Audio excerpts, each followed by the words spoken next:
जल के बारे में। ये एशिया के क्लास 8 का है, बिहार बोर्ड का क्लास 8 क्लास का है। इस चैप्टर में जल के बारे में पढ़ना था आप लोग। हम इसलिए जल के बारे में एक टॉपिक हमने लिया है जो समझाने की कोशिश करते हैं। देखिए सबसे पहले जल होता क्या है, जल जरूरी क्यों है, जल के बिना कोई चीज संभव नहीं है। चाहे वो हम हो, चाहे पेड़ पौधे, कोई भी चीज बिना जल का पॉसिबिलिटी नहीं है। जल तो हमारे पास अथाह है, लेकिन क्या उस जल को पी सकते हैं? नहीं पी सकते हैं। हमको ये जाना है कि इतना जल हम लोग उसमें से पीने वाला पानी है, बाकी हमको बाहरी जल से मतलब उतना नहीं है। आइए हम देखते हैं जल के बारे में। इसकी शुरुआत करते हैं यहाँ से। इसका सूत्र होता है H2O। H का मतलब हाइड्रोजन, इससे होता है हाइड्रोजन। आपका प्लस हो गया ऑक्सीजन, ये हो गया ऑक्सीजन, मतलब हाइड्रोजन प्लस ऑक्सीजन से मिलकर बना है जल। मतलब हाइड्रोजन कितने हैं? दो। हाइड्रोजन के दो, बारिश पड़ने लगा। एक ऑक्सीजन है, ठीक है। आपको ये दोनों मिलकर क्या बना है? जल बना है। हाइड्रोजन का दो और ऑक्सीजन का एक मिलकर जल बना है। इसका अणु भार होता है 18। ये कैसे निकालना है? देखिए ऑक्सीजन का होता है 16 और हाइड्रोजन का 1। इसको निकालने के लिए हाइड्रोजन 1 गुणे 2 प्लस 16, 16 2 18, ठीक है। इसका घनत्व होता है 1 ग्राम पर सेंटीमीटर क्यूब। गलनांक होता है 0 डिग्री सेंटीग्रेड और क्वथनांक होता है 100 डिग्री सेंटीग्रेड।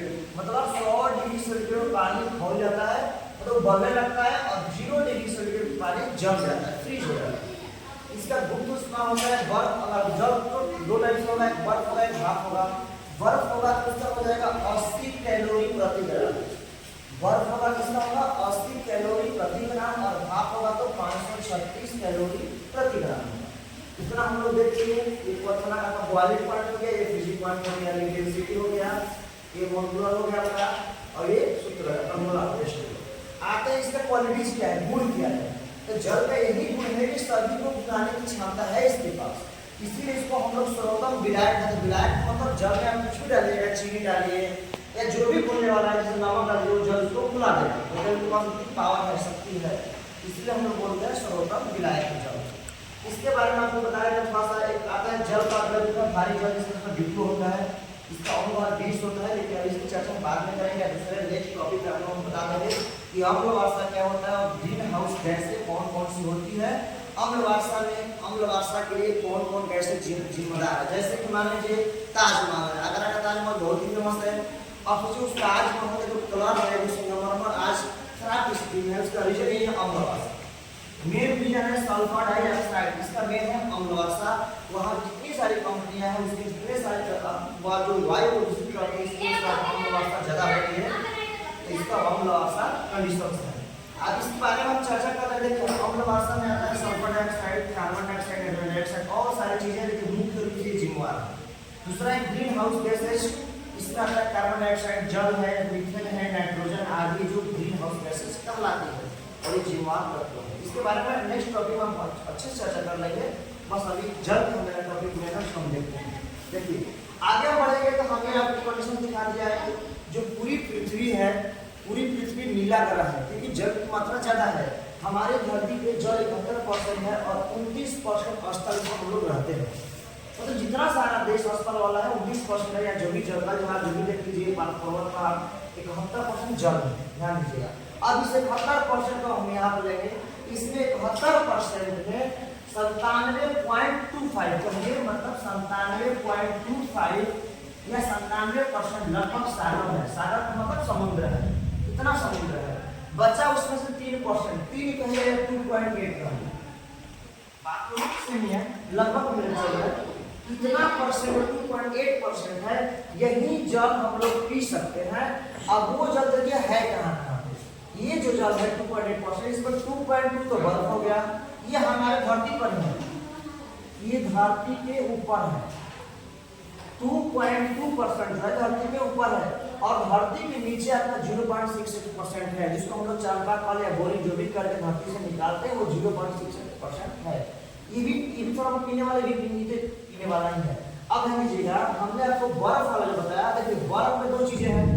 बर्फ पिघलेगा तो झील बनेगी, और उस बर्फ है तो हिम या ग्लेशियर बोलेंगे। तो जो ये बर्फ वाला चीज है, ये 2.15 और 2.15 ग्लेशियर या हिम है, 2.15 ग्लेशियर या हिम है। आईएसी में देखिए 0.010% झील है, 0.010% क्या है, झील है। इसी में से आइए हमने जब इसको 2 पार्ट में बांटा तो 2.2% बर्फ था और 0.6% क्या था, भूमिगत था। अब इस भूमिगत को हमने बांट दिया। देखिए भूमिगत में दो तरह एक जो होगा हम लोग इसको भूमि से नहीं निकाल सकते हैं और दूसरा हम इसको भूमि से निकाल सकते हैं।